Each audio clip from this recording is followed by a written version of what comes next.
a pleasure to have the possibility, the opportunity to maintain a conversation with you about a theme which is very important in our lives, your life, my life, and we devoted a great attention, a lot of work in order to do something relevant on it, which is the theme of interfaith dialogue, and especially the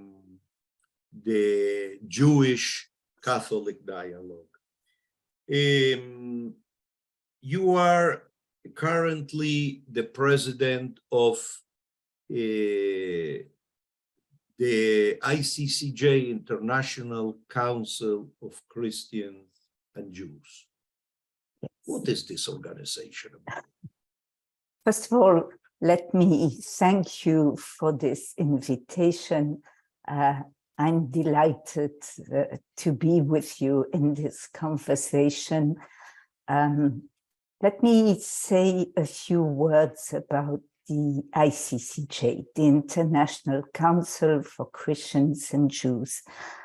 ICCJ is an umbrella organization that federates about 36 member organizations all over the world. So many in Europe, the United States of America, Latin America, Australia, New Zealand, Israel.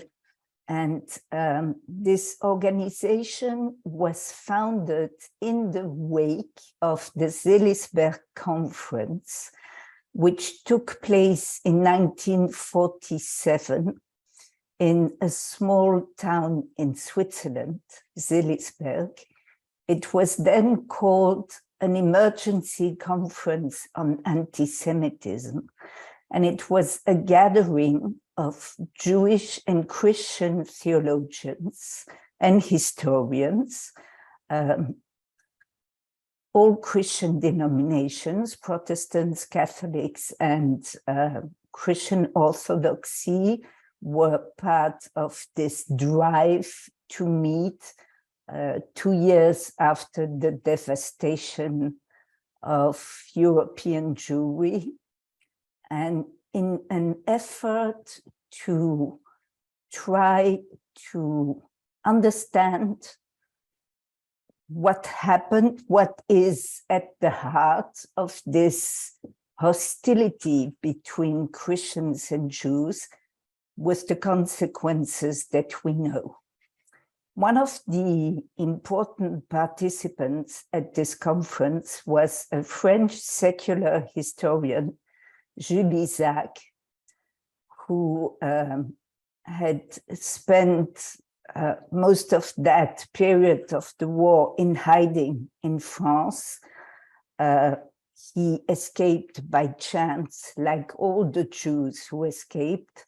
Unfortunately, his wife and daughter did not escape. They were taken first to the Veldiv and then to Auschwitz, where they were murdered.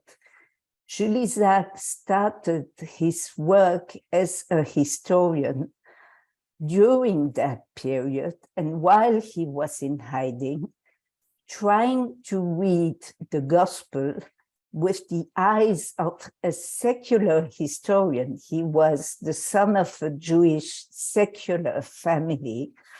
So it's history that drove him, not religion. And he came to the conclusion that what was in the gospel did not justify the teaching of contempt. I'm on purpose using his idiom that he coined, that the churches had for Jews and Judaism during 2000 years as it developed throughout the history of the church. And he made some very strong and clear points. He wrote a number of books, among them Jesus and Israel, Jesus in Israel, which was translated into English, I believe, soon after its publication in French. And out of this gathering in Seelisberg emerged the 12 points of Seelisberg, which were then induced the Vatican II Council and the paragraph 4 of Nostra Aetate. And we know for a fact, the historians know, that there is a direct thread from the 12 points of Seelisberg to Nostra Aetate. And also after Seelisberg, groups of Jewish Christian friendship organizations or church movements like councils of Christians and Jews emerged in several countries. Some of them had tried to, or were already in conversation prior to that, but the main movement really came after that, as of 48. And ICCJ was created in the wake of these events, with the French Amitié founded in 1948 and the Italian Amicizia also, I believe, in 1948. And so we at ICCJ, I want to say, feel that we have a tradition and that is binding, and we have these people with us in our work. So, of course, the work has changed considerably since 1947, but those 12 points of Seelisberg still hold and still need to trickle down in the pews, in the churches, also in the synagogues, because we all need to understand what this is about.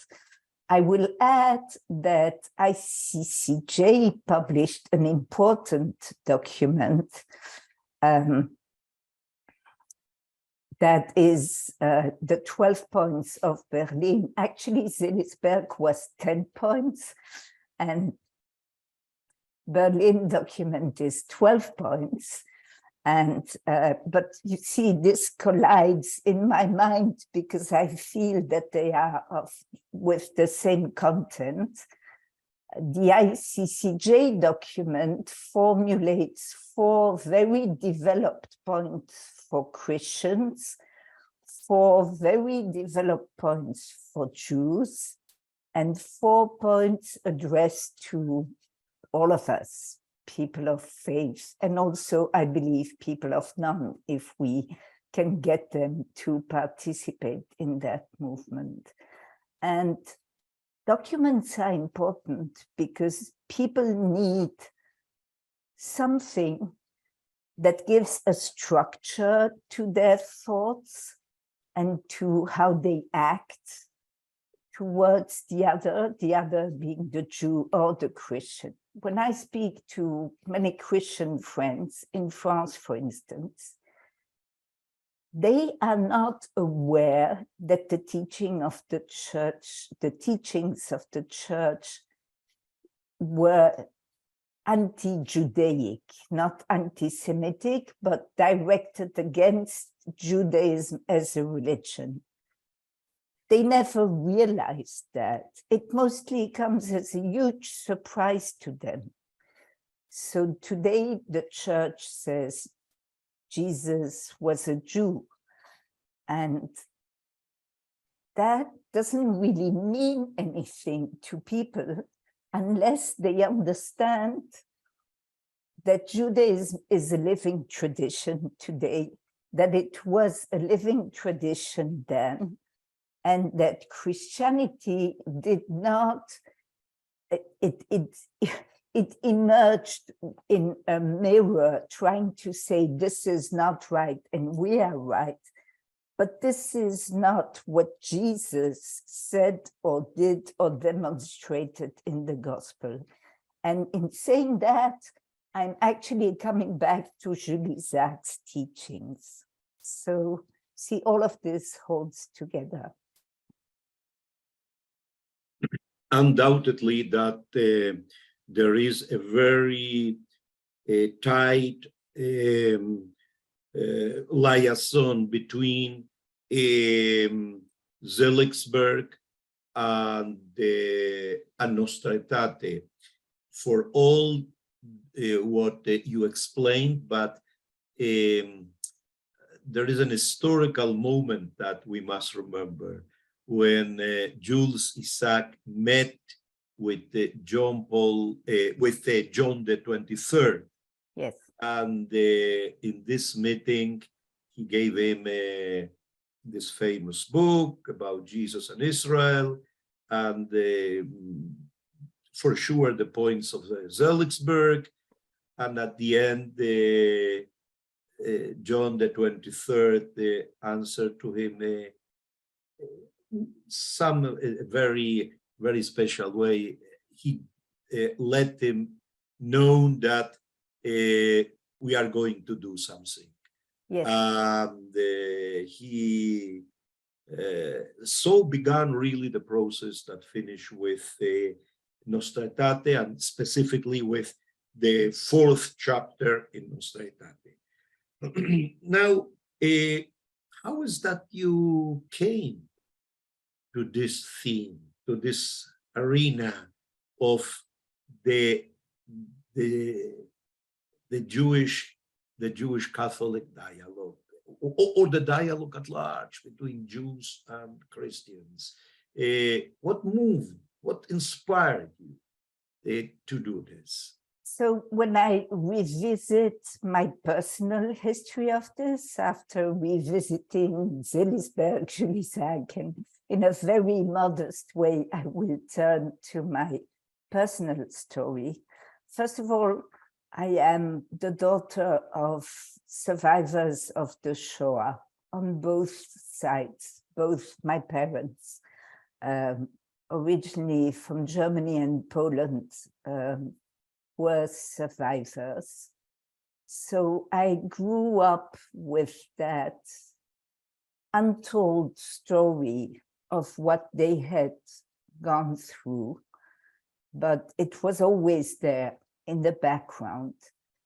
And I was born in Antwerp, and in Antwerp there was an exceptional Jewish school, a school for Jewish kids, and all my friends went to the same school. The Jewish community of Antwerp was mostly survivors, and parents felt that they wanted their children to partake of a specific upbringing. And most of us were not particularly observant Jews. The school was observant, but it taught us Hebrew, modern Hebrew. It taught us the Torah, Nevi'im, and Ketuvim. Also, all, prayer, all the contents of the Jewish tradition, modern Hebrew literature. It was an exceptional school. Upon graduation, we all spoke Hebrew. We all knew the tenets, the contents, everything. And so I acquired as a child a knowledge of Judaism that other people perhaps have to study at university today.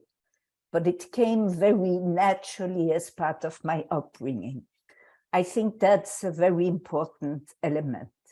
Later in my life, when I was married, I happened to move to a very Catholic neighborhood west of Paris.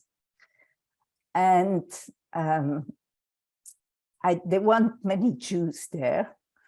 And the Catholic Church was the big church, the important church. There also was a Protestant community, much smaller, as is often the case in France. In this small town, a Bible exhibition was organized. An exhibition that, moved from city to city in France, and in every small town or bigger town was received by a group of volunteers that organized a lot of activities around this exhibition.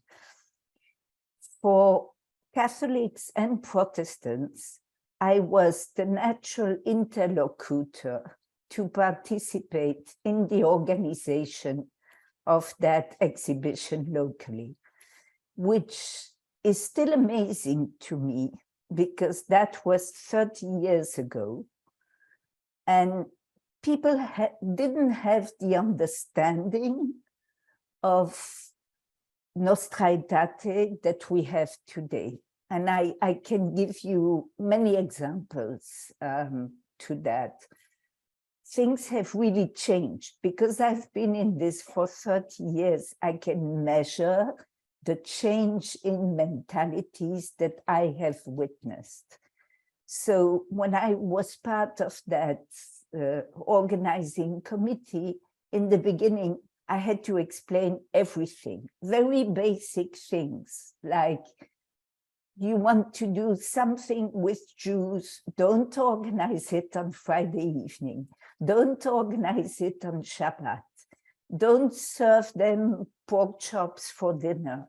These very basic things people were completely unaware of because they had not had that face-to-face encounter that matters so much in any real human encounter. So at first, it was hard. I felt like it was climbing an uphill mountain that was pretty steep and that I was doing on my own. But I met people who were willing to make a space for me, to give me the opportunity to speak about my self-understanding and what mattered to me. And I felt that if I found the proper words to do that, I would achieve progress. And that happened. I have to say, the exhibition was a huge success. There were Jewish contents as well as Catholic and Protestant contents, and everybody felt tremendously enriched by it, even so that after the duration of that exhibition, people continued to organize cultural events in churches and synagogues and Protestant temples in that small town. For me, what happened was that, first of all, I saw how interesting this is. And I found a space where I could speak about myself, which I guess I probably always wanted to do, but to people who had an interest in listening to that, which is not necessarily the case everywhere. And a space where I could say, I'm Jewish, and this is what this means to me. And people would receive those words as mostly something interesting, not always. I also met violent anti-Semitic reactions in the 30 years that I've been doing this. But compared to the gift of dialogue, these violent reactions were marginal. They became marginal in my mind. I felt that I could face them and that I knew how to face them, which was something that, given my childhood, I had not felt before. So I feel that I'm enriched and I received a huge gift from this. Well, a long way was paved in the relationship between Jews and Catholic since Seligsburg to our days. It was crystallized in a very clear way, that crystallized by the church, that by the different popes, that the relationship between Jews and specifically Catholics, I say specifically Catholics because I am talking about the Jewish Catholic relationship. And I'm referring to it right now, and what I'm going to say after this presentation, that they made a difference between the relationship between Jews and Christians, Catholics, and the other religions and the other denominations, because other religions, I mean Islam and Buddhism and so on, because they say that there are, even including the Islam, they made a difference, and we can see this difference because we belong in our relations with the Vatican and the dialogue with the Vatican to one dicasterium, and all the other religions and denominations to another dicasterium. We belong to the dicasterium of the dialogue between the Christian relations, dialogue, in order to promote the dialogue. So, because they feel that the root, the base of their faith is Judaism. It's a long way. If you compare the book of the claims of Jules Isaac and this reality of our days, we can see a great difference. And so we can ask from another side, we advance so much on this theme with the church in general and with the Catholic Church in particular. And even though in our present reality, we still have Catholic institutions in which they are teaching in a wrong way Judaism. You very well know that Phil Cunningham worked a lot, and Mary Boyce, and many others worked a lot here in the United States, stressing the point of the seminars and the Catholic seminars and the many institutions related to the church here, to the Catholic Church, in which the air of the teachings of Nostra Aetate and the documents following Nostra Aetate didn't reach them. And after so many years since the liberation of Auschwitz, the liberation of the different concentration camps, even though anti-Semitism is still an issue for our great sorrow in our reality. What can we do? Why? Why it continues being? What can we do? What is the mission of ICCJ? Or how do you see your personal view, understanding about anti-Semitism again? Yeah, I know there is a simple answer that you can give me. The world went back again.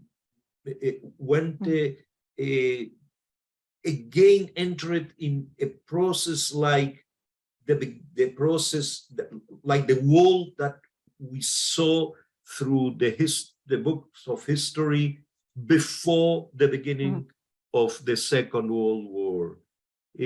Russia invaded Ukraine in order to expand their territory. Again, to hear about Kiev and all those cities in Ukraine that remain as the name of terrible battles occurred in them during the Second World War. Why is this going back to a world of darkness? How can we explain that? And the most important question, what should we do? I wish I had the answer, but I don't. But that's not the reason to give up the fight. So one of the problems that I see mostly is that younger generations don't seem to have a sense of history. And I know I sound like an elderly lady when I say that, because I speak of a generation that is different from mine. But I know that in Europe, and I imagine in the United States, the Shoah as a historical event is part of the educational programs in all the high schools. But somehow it doesn't seem to stick. The statistics show that a very high percentage of young people believe it's exaggerated. The numbers are exaggerated. Some believe it's a hoax. Many are in a different phase of denial, saying, well, it happened, but now Jews have taken advantage of it and victimize themselves so they can gain benefits from this. At the same time, populist regimes are on the rise, and I'm not a historian, but anyone who reads a newspaper can see this. Populist regimes are on the rise in so many countries, and democracy is very fragile. Which is why teaching history and making sure people have a sense of history is of enormous importance. Another problem that I see is that in Europe, at least, and that's probably very different in the United States, but where I live most of my time, people are more secularized than they ever were before. So they no longer hear what is said in the churches, and they may not even hear the new teachings of the church, if they are taught properly, which we know is not the case everywhere, but they may not even hear that. And yet, there has been, or there are remains of the older teachings of the church in the culture everywhere. It's in literature, it's in the arts, it's in people's mindsets.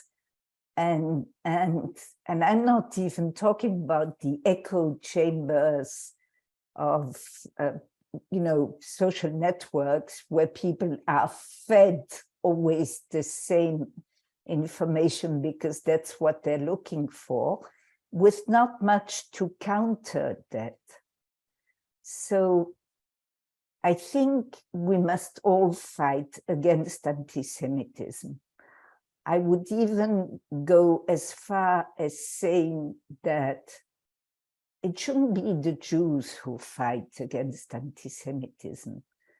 It should be the churches, the Christians. They should be front line to fight, because anti-Semitism is a problem for the Jews. It's an existential problem for the Jews. It kills Jews, not every day, but often enough for it to be terrible. And even that is a terrible thing to say. And it's a lot of Jewish institutions who fight against anti-Semitism. And I would even say it's Jewish people who fund the fight against anti-Semitism. And I'm not belittling the efforts of the churches. They brighten my day every day. But this issue that is so pervasive, and who would have thought that after the horrible events that we know happened, this would even be an item on the agenda again? How could this be? The brutality of the Shoah was such that I think it cannot be understood by the human mind. I think human beings, in order to protect themselves from the brutality of the event, switch off a part of their minds when they face it. And that's a problem in understanding what happened and why we cannot let it. It's not a question of not letting it happen again, that's self-evident, but we cannot let people think that this was not so bad or deserved or didn't happen, or I don't know what other forms of denial exist. And the language to denounce that has to be the strongest there is. This cannot be denounced or condemned in soft language. This has to be condemned in the strongest words. And for the rest, I think we Jews have to be in dialogue. We have to speak about ourselves and about our living tradition, the fact that we are a living tradition today. We have to speak about that every time we have the opportunity to do so. And from my own experience, I've learned that if I seize that opportunity, it's actually interesting to many people who had not heard of this before, or it didn't mean anything to them. So that openness, the danger with the current situation is that Jews will go back to a mental ghetto, saying, I feel good only with other Jews, and I don't want to talk to people who are not of my community. That's a real danger. And we have to make sure that doesn't happen.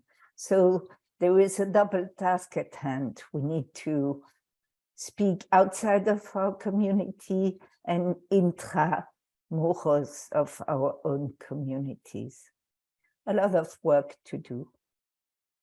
Your words remind me a very known versicle in the book of Deuteronomy, one of the last chapters of Deuteronomy, when Moses, in his two speeches, poetic speeches to the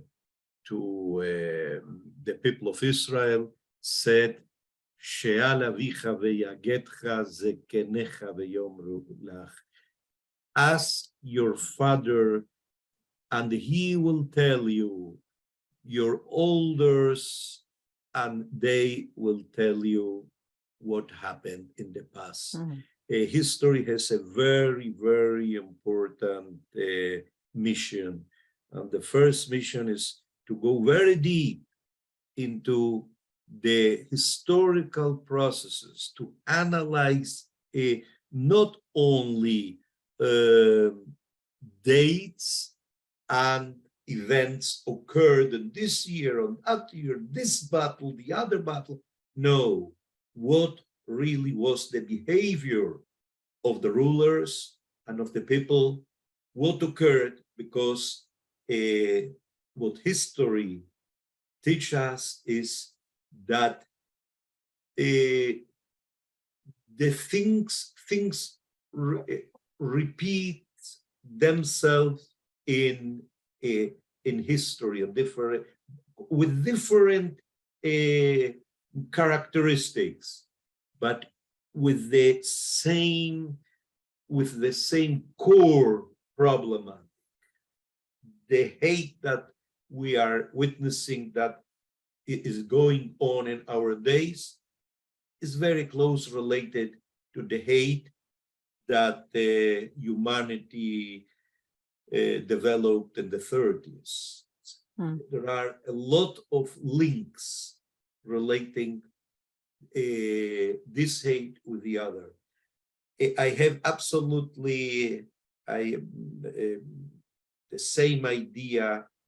I share with you the idea that we cannot never more close ourselves in ghettos, in closed societies. This was an error, and undoubtedly it would be an error in the future. But the last question I would like to ask you, what's your opinion about the fact that Zionism is a synonym of anti-Semitism in our days? Undoubtedly, because inspired in anti-Zionism, many people attack Jews, Jewish institutions, without knowing at all whether they are Zionistic, no Zionistic, but they are attacked. They attack Jews without knowing what its way of thinking is, but starting from an anti-Israeli, anti-Zionist discourse. So you are now in Israel. You have your family in Israel, as far as I know. So what can you say about this fact? It's a lot of it, I think, if I try to analyze the mechanism of anti-Zionism, it stems from the same essentialization of Jews.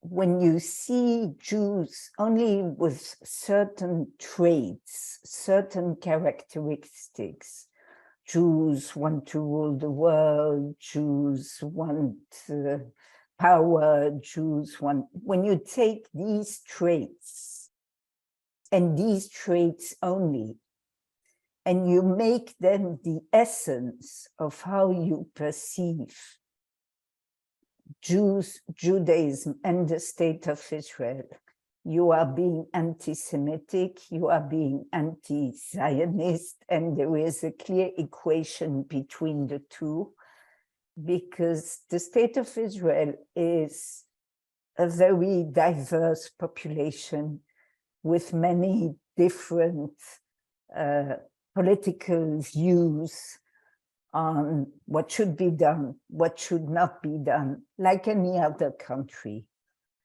But because of that history of seeing Jews in an essentialist way, determining who the Jews are instead of listening to what Jews say about themselves, that question of self-understanding is always the only antidote to othering. And that is insufficiently happening. The reporting about Israel is always very brief on the news, like other news items. That's one of the problems of reporting today. So there is no space for that diversity, that nuanced view, and I think we Jews have learned a lesson from history. And that lesson is we never want to be victims again. And that is a very hard lesson to learn. We've learned it the hardest possible way. And it is essential to us, but the world outside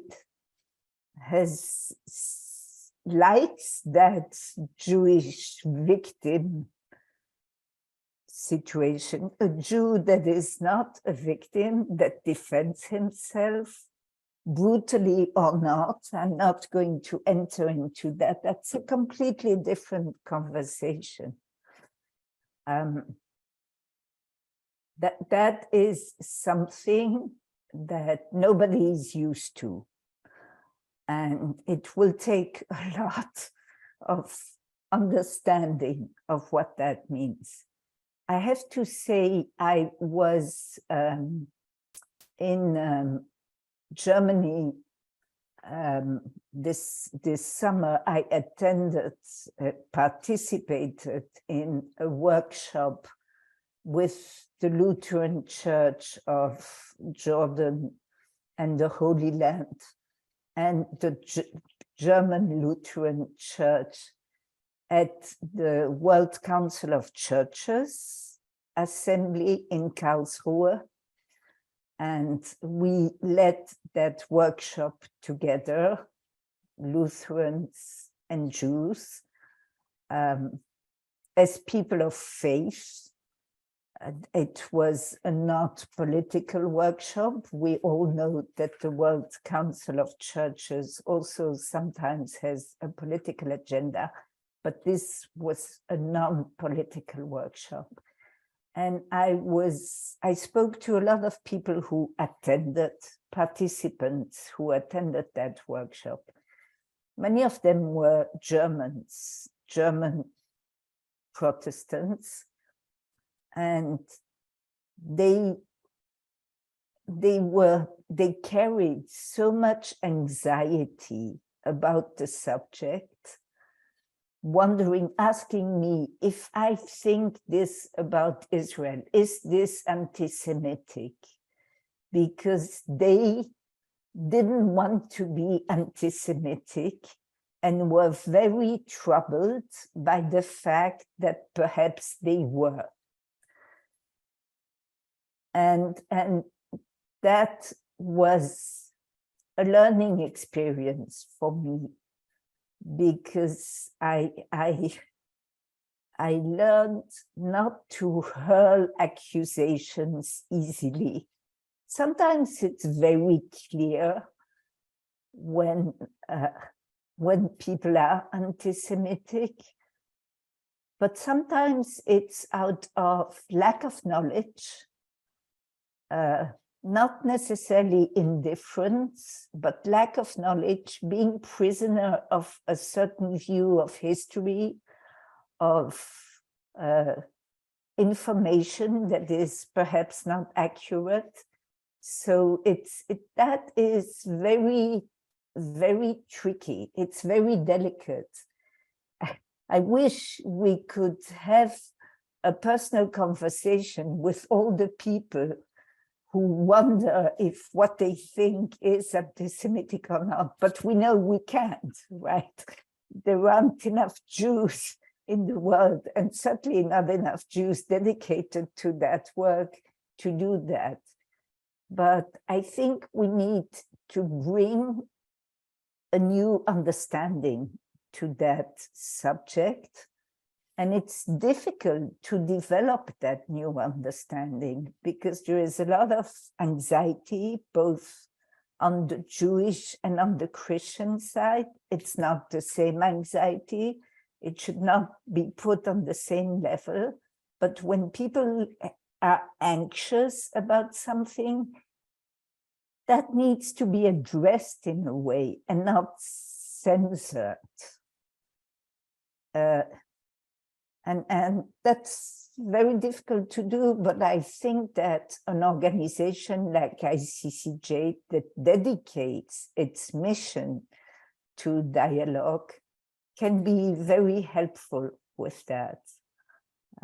And our networks, our member organizations can be helpful with that, which doesn't mean we will solve this, but we can make the world a better place just a bit, I hope. For sure, for sure. My dear Liliane, thanks you a lot for your presence, for your thoughts, for your words, and we continue being in touch because I am also a member of the ICCJ. I participated in many meetings, and it's an institution very close to my heart. So thanks again.